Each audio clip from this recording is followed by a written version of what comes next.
50 milhões de euros. Foi o valor pago pelo Al Nassr na compra do João Félix, que até estreou essa semana, mas a sua carreira é um desastre. Quando foi comprado pelo Atlético de Madrid, tinha tudo para ser um jogador geracional, mas não rolou. Ainda pode se dar desculpa de que ele não se adaptava ao sistema do Simeone, mas desde então em 3 outros clubes diferentes ele também não jogou. 25 anos e agora na Arábia Saudita, mas o que aconteceu com o João Félix? Será que existe alguma explicação ou ele só foi muito superestimado?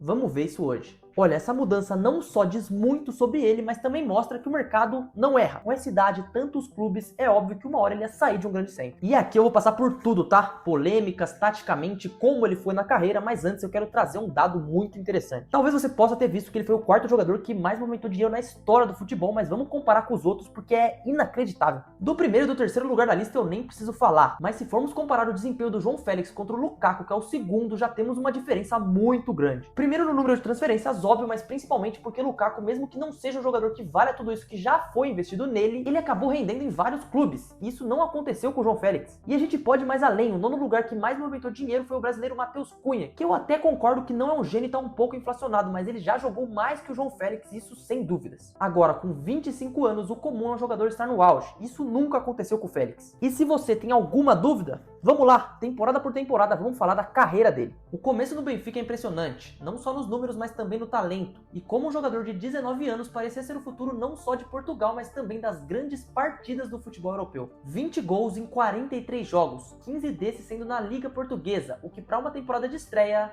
nada mal. Só que a gente viu o Mundial e você pode também falar que o nível do portuguesão não é lá essas coisas, mas ele também foi testado em outros momentos. Hat-trick nas quartas de final da Europa League contra o Frankfurt, que não colocou mais ele apenas como uma sensação portuguesa, mas sim como um sucessor de Cristiano Ronaldo, tanto que ganhou o prêmio de Golden Boy daquele ano. Logo em seguida, o mundo do futebol em peso começou a olhar para o português, e foi o Atlético de Madrid que, quebrando a barreira dos 126 milhões de euros, contratou o João Félix, que chegando na Espanha pretendia ser um craque. O Atlético, porém, como sabemos, tem uma identidade muito única. A transição defensiva e a alta intensidade são duas peças chaves no esquema de Simeone, coisas que não combinam com o jogo do João Félix. O resultado foi a não adaptação, muitos jogos sendo substituídos e vivendo de momentos que não eram o suficiente. O João Félix é aquele jogador de YouTube, tá ligado? Se você for ver os highlights dele, tem várias pedaladas, várias jogadas bonitas, mas se a gente for pegar o jogo como um todo, ele não é muito relevante. Só que tá bom, para um primeiro ano ter alguns problemas de adaptação podem até ser compreensíveis.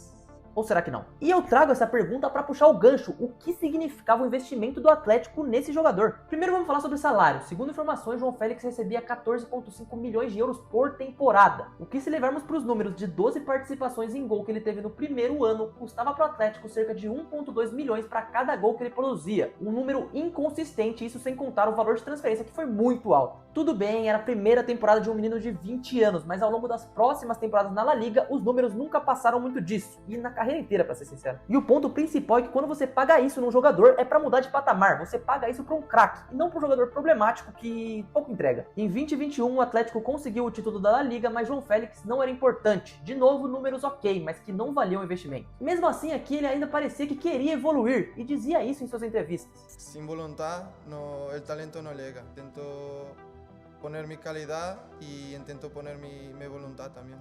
Sem atitude, o talento não é o suficiente. E quem diria, hein, João? Você estava certo, mas nunca seguiu seu próprio conselho. Mesmo assim, convocação para a Eurocopa para Portugal, onde mais uma vez entregou quase nada, sendo muito criticado pela imprensa. E em 21-22, mais uma temporada de muitos altos e baixos e com pouco entendimento do sistema de jogo. Aí de novo na seleção, uma Copa do Mundo, onde mais uma vez não conseguiu ser titular, e na temporada seguinte, Félix começou a ser barrado cada vez mais por Simeone. E aí vem seu primeiro dos inúmeros empréstimos. O Chelsea. Outra chance, outro clube que é muito competitivo, vamos ver como ele sai. Logo que chega, já disse que a mudança faria bem pra ele, já que ele não se encaixava no sistema do Simeone, o que, pensando que ele ainda era do Atlético, é uma afirmação que não faz sentido. Pra completar, ainda na Inglaterra, ele inicia com um cartão vermelho e em seus 16 jogos na Premier League fez apenas 4 gols, números fraquíssimos pra um jogador que em teoria não entregava por uma questão de esquema. Na boa, nos tempos de Atlético, vai lá, dá pra entender que ele tinha problemas com a tática do Simeone, que era muito defensivo e não se encaixava com ele. Só que esse não era o único problema. problema, porque o ego do João Félix é uma coisa desproporcional. Porque sim, ele tem muito talento, já mostrou isso e pra mim é inegável, só que o ponto é que ele tratou o Atlético de uma forma muito ruim, foi um desrespeito com o clube que ele servia. Voltando do Chelsea pro Atlético de empréstimo, tava claro que ali ele não queria ficar, e em entrevista chegou a dizer que sonhava em jogar no Barcelona, o que pensando que ele já jogava na Espanha não pegou bem. Simeone logo respondeu, dizendo que ninguém estava acima do clube, e mesmo causando tantas polêmicas sem entregar futebol em nenhum momento, ele conseguiu o que queria, foi pro Barcelona em um novo empréstimo. Chegando lá o início foi bom, finalmente parecia que ele tinha encontrado um clube que combinava com seu estilo de jogo, mas como foi em toda a sua carreira, após um bom início, João Félix barrou na sua inconsistência. Mesmo assim, contra o seu ex-clube, ele jogou, fez um gol e comemorou de uma forma que pegou mal, mais uma vez. No futebol de hoje, ter um jogador que não colabora nas diferentes fases do jogo é uma coisa que é quase impossível. Óbvio que existem exceções e o principal que eu posso citar talvez seja o Messi, mas no caso do João Félix, ele não tem esse status de estrela que não precisa marcar, e o problema não era só no Atlético. E pra gente provar isso, vamos comparar os números deles com o do Rafinha, que jogou menos que ele na temporada 23-24. Dá uma olhada. Além de cobrir menos áreas com mais jogos, Félix teve 68 recuperações de bola, 11 interceptações no campo de ataque, coisas que o Rafinha entregava mais.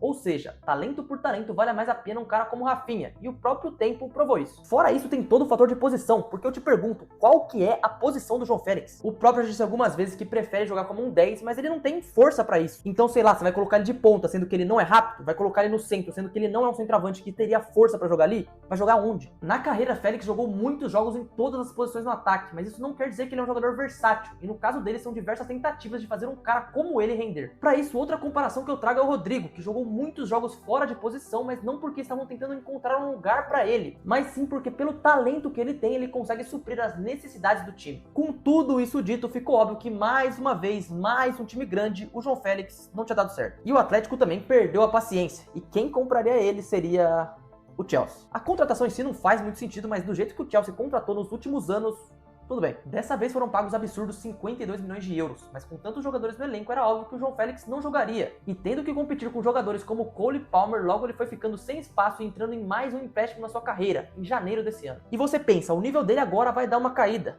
É óbvio que não. Eu sei, o Milan não vive o seu melhor momento, mas pensa, Benfica, Chelsea, Barcelona, Atlético de Madrid, agora o Milan é só time grande. Como esse cara jogou em tanto time grande com esse desempenho? E sinceramente ele só foi bem no ano de estreia, porque depois disso foi um lancezinho aqui, um highlight ali, e ficou vivendo disso. No Milan, mais uma vez um bom início, mas com o clube em crise e o João Félix sendo um jogador pouco importante dentro de campo, era óbvio que os italianos não iriam querer ele em definitivo. Foram apenas 2 gols em 15 jogos na Série A, polêmicas por ser um jogador de baixa entrega tática, e o treinador dizendo que ele se movimenta muito mal dentro de campo, algo que pelo que a gente viu aqui, não é nenhuma novidade. Polêmicas como a discussão com Kyle Walker vieram à tona, e mesmo sendo campeão com a seleção portuguesa da Nations League, Félix nunca conseguiu ser importante para o seu país, e sem espaço na Itália e com uma passagem péssima na Espanha, a próxima porta que se fecharia era o Chelsea, que queria se desfazer do jogador. Aí pensando racionalmente, se ele quer reerguer a carreira, volta pro Benfica. Tinha proposta, era mais um clube grande, era um clube que ele já tinha dado certo e era uma oportunidade de continuar na Europa. Mesmo que fora da primeira prateleira, ele ia ter a chance de reerguer seu futebol. Mas ao invés de tentar se recuperar, não. Ele foi pra Arábia. E eu entendo todo o fator financeiro que envolve, mas cara, um jogador de 25 anos que tinha potencial pra ser bola de ouro, tá se escondendo na Arábia, é ridículo. Fora que ele vai ficar na sombra do Cristiano. Sim, vai ter vaga na seleção portuguesa, mas é um cara que não mostra nada há muito tempo e vai continuar assim. É taticamente, é personalidade, é onde joga no campo. A verdade, pra mim, é que o João Félix é um jogador cru. E eu nunca vou negar o talento que ele tem, mas parece que desde que ele saiu do Benfica, ele nunca evoluiu, ele nunca melhorou. Ele sempre foi a mesma coisa ou até pior. Quando o jovem encantou o mundo e trouxe esperança, mas a sua temporada de estreia ser a sua melhor após 6 anos no mais alto nível no futebol europeu diz muita coisa. No Atlético, peso de ouro. No Chelsea, uma tentativa de recuperação. No Barça, onde ele sempre quis jogar. No Milan, mais um clube grande. E agora o mercado responde. João Félix, na primeira prateleira você não tem espaço mais. E sobre o valor gasto, é óbvio, é uma transferência que envolve a Arábia Saudita, então é muito mais inflacionado. Mas pelo que ele joga, ele nunca valeu metade do que gastaram nele. Por uma questão midiática, para a Arábia Saudita vale a pena, porque ele vai entregar um Reels no Instagram aqui, um lancezinho no YouTube ali, e assim vai divulgar um pouco mais a liga. Mas fora isso, ele não agrega nada. E por favor, deixe a sua opinião nos comentários se você concorda comigo que ele é muito superestimado ou se você ainda acredita que ele tem alguma chance de se recuperar. Fiz esse vídeo um pouco mais curto para não deixar batido esse assunto, mas semana que vem tem mais vídeos por aqui e vai ter mais vídeos longos como foi o do Barcelona essa semana, então fica ligado. E se você gosta de vídeos mais opinativos como esse, deixa o feedback aqui nos comentários que eu posso trazer um pouco mais desse tipo de conteúdo. E eu nem falei, mas por favor, deixa o seu like, se inscreve aqui embaixo no canal para que a gente possa continuar crescendo e e assim você acompanhar tudo que for sair. E assim, se você quiser continuar comigo, clica na tela que tá aparecendo no meu último vídeo, que é mais no estilo documentário sobre o Barcelona e é um dos melhores que eu já fiz aqui no canal. Mas se não, eu me despeço. Um grande abraço, valeu, é nóis.